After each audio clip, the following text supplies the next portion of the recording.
población y además desde el punto de vista médico, pues es muy interesante y es muy desafiante abordar la patología tanto en el diagnóstico como tratamiento y a su vez la prevención que vamos a tratar el día de hoy. Bueno, quien les habla es el doctor Juan Carlos Chon, cirujano general, laparoscópico y percutáneo del Hospital 2 de Mayo.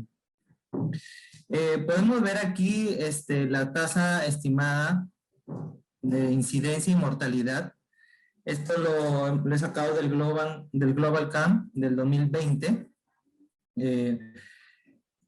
Aparentemente, pues la incidencia es de 11 en 100,000 personas y la mortalidad es de 7 en 100,000 personas. Justamente hace 2 años también hice una revisión justo de cáncer gástrico y me da con la sorpresa de que hemos bajado en cuanto a la incidencia y la mortalidad. Hace 2 años era del 16% y la mortalidad era del 12%, ¿no? Y como vemos aquí en este gráfico, pues el cáncer gástrico ocupa el 6º lugar, ¿no? A nivel mundial de los cánceres, ¿no? Tanto en incidencia y mortalidad. Ahora, esto es el número estimado de muertes en el 2020. Y como vemos, en el Perú, el 2020 fallecieron aproximadamente casi 5,000 personas, ¿no? Y como verán, los países que están más pintados de rojo son los que tienen más incidencia de cánceres. Y Perú, pues, está dentro de ellos, ¿no? Que tiene aproximadamente más de 3,500 muertes anuales por cáncer, ¿no? Es interesante esto. Y bueno, esperemos que en un futuro la prevención sea la meta del Ministerio de Salud, ¿no? Entonces, en general, el cáncer gástrico, cuando uno habla de cáncer gástrico, nos estamos refiriendo al adenocarcinoma. ¿Por qué? Porque el adenocarcinoma abarca el 90% de los cánceres conocidos. Hay otro, el 10%, que también es infrecuente, pero está dentro ahí el sarcoma y algunos tipos de linfomas. Pero desde el punto de vista médico, lo que tiene mayor prevalencia y relevancia es el adenocarcinoma, y esto a su vez lo podemos dividir en 2 tipos, ¿no? El tipo intestinal y el tipo difuso. El tipo intestinal es más común en hombres de mayor edad y más frecuente en áreas de alto riesgo. De aquí más adelante van a ver los sitios donde hay más riesgo de cáncer gástrico.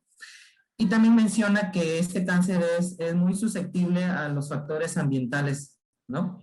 Ahora, a diferencia del tipo de cáncer difuso, que es menos común, o sea, este tipo no hay una estructura, no es capaz de hacer glándulas, este tipo de cáncer, por eso es que se llama difuso. A diferencia del otro, nosotros cuando entramos en la cirugía palpamos o vemos una masa o una lesión ulcerada, pero este cáncer no, este cáncer tiene bordes irregulares, va a través de la pared y se disemina difusamente, ¿no? Como su nombre lo dice. Y la particularidad de este cáncer es que es frecuente en ambos sexos, no tiene preferencias como el intestinal por el varón, y da en personas más jóvenes y tiene un peor pronóstico. A diferencia del tipo intestinal, que normalmente da a partir de los 60, 70 años, ¿no? Y pues obviamente tiene un mejor pronóstico que el tipo difuso, porque el difuso es un poco más agresivo, ¿no? Y da en edades más tempranas, ¿no? Ahora, como vemos aquí el número estimado de casos nuevos en 2020 de estómago, quien tiene mayor número de casos es Asia, seguido por Europa, luego América Latina y el Caribe, África, Norteamérica y Oceanía, ¿no? Entonces, esto es importante porque dependiendo al tipo de nivel socioeconómico y a los múltiples factores ambientales de cada sitio, es que el cáncer tiene mayor prevalencia dependiendo en qué parte del cuerpo, del estómago se va a dirigir, ¿no? Ya sea en el tercio superior, tercio medio o tercio inferior. Ahora, hay que recordar, porque, o sea, parte de la prevención es saber, qué es lo que puede ocasionar el cáncer, ¿no? Y en este caso vamos a hablar del tipo de cáncer intestinal. En sí, lo que se describe es que en un primer lugar tenemos una mucosa normal, ¿ya? Y por múltiples factores, entre ellos el Helicobacter pylori que va a la cabeza, va a producir una gastritis crónica. A su vez, esto con el transcurrir de los años va a virar a una gastritis atrófica y posteriormente pues hay una serie de expresiones de genes, de metilación de genes, de mutación de genes, y esto va a hacer que se produzca una metaplasia intestinal. Hay que recordar que la metaplasia intestinal, aún la patología es reversible, ¿no? Si bien es cierto, el tipo de epitelio del estómago cambia totalmente a un tipo intestinal, por eso de ahí su nombre, pero todavía es reversible hasta ese momento. Posteriormente ya hay una serie de sobreexpresiones de genes y va a causar la displasia, y esto ya es una degeneración que próximamente se va a derivar en el cáncer, ¿no? Básicamente, siempre en el tipo de cáncer intestinal va a haber algún tipo de lesión, ya sea masa o úlcera, que ha sido estimulada pues por múltiples factores, entre ellos el más común es el Helicobacter pylori, ¿no? Ahora, hay que destacar que no hay una lesión precursora en el tipo difuso, ¿no? Entonces, el tipo difuso básicamente tiene un orden ya del tipo de vista del gen, ¿no? Que ya el paciente viene con múltiples predisposiciones y múltiples sensibilidades a los factores externos para desarrollar este tipo de cáncer. Ahora, dentro de la prevención, primero para hacer una prevención de que nos dé algún tipo de cáncer, tenemos que saber cuáles son los factores de riesgo. Y factores de riesgo hay varios, entre ellos tenemos el ambiental, como lo mencioné. Aquí tenemos el Helicobacter pylori, la dieta, menciona los alimentos ricos en sal y alimentos conservados en sal, la obesidad, el tabaquismo, el virus de la Epstein-Barr, el alcohol, la cirugía gástrica y los sobrevivientes de cáncer que recibieron radiación abdominal. Ahora, en este algoritmo, este gráfico, que fue hecho por un médico estadounidense, Correa, esto básicamente cuando recién lo hizo él, era para explicar el origen del linfoma del tipo MALT, pero después ya se aplicó a lo que refiere en cuanto a la explicación del cáncer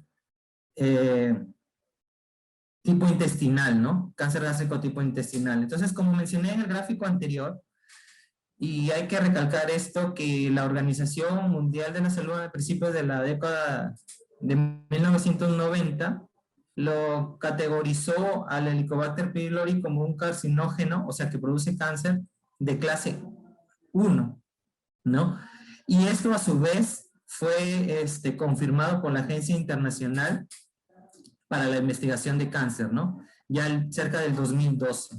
Entonces, como le mencioné, aquí el Helicobacter pylori y también la sal en general puede ataca la mucosa y a su vez primero produce un cuadro inflamatorio que va a producir una gastritis superficial, luego va a producir una gastritis atrófica. Esto va a evitar que se secrete ácido clorhídrico y esto va a aumentar el pH.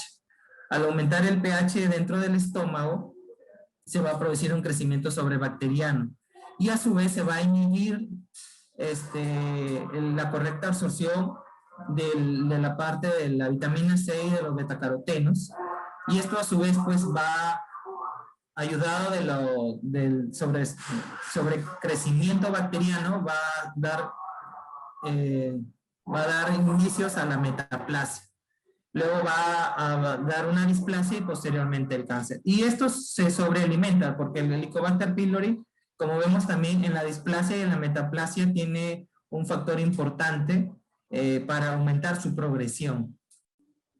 Ahora, ya que estamos en Perú, el país donde tenemos múltiples alimentos, múltiples dietas, y bueno, nuestro país es famoso por su comida, hay que recordar que la dieta rica en sal, ¿no? Alimentos salados o ahumados, ¿Qué es lo que pasa? En realidad la sal daña directamente la mucosa del estómago y a su vez aumenta la persistencia del Helicobacter pylori en algunos modelos animales que se ha tratado, ¿no?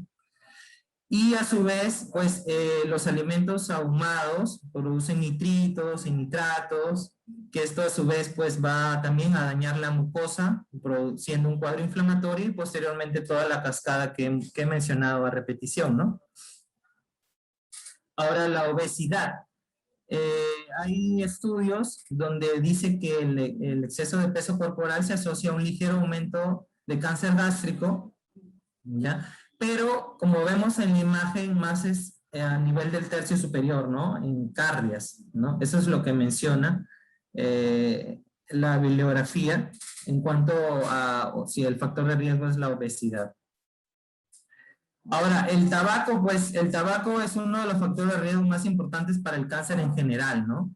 Se estima que es el responsable casi del 10-11% de los cánceres tipo gástricos del mundo y siempre está relacionado con varios cánceres en sí, ¿no? Sobre todo el de pulmón.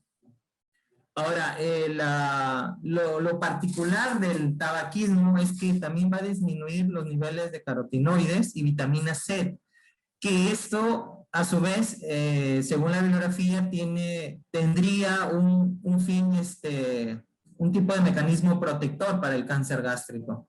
Entonces, el tabaquismo en general ataca por varios frentes para producir el cáncer gástrico. Hay que mencionar que el tabaquismo combinado por el alcohol, ¿no? Porque la mayoría de gente fuma y toma en los eventos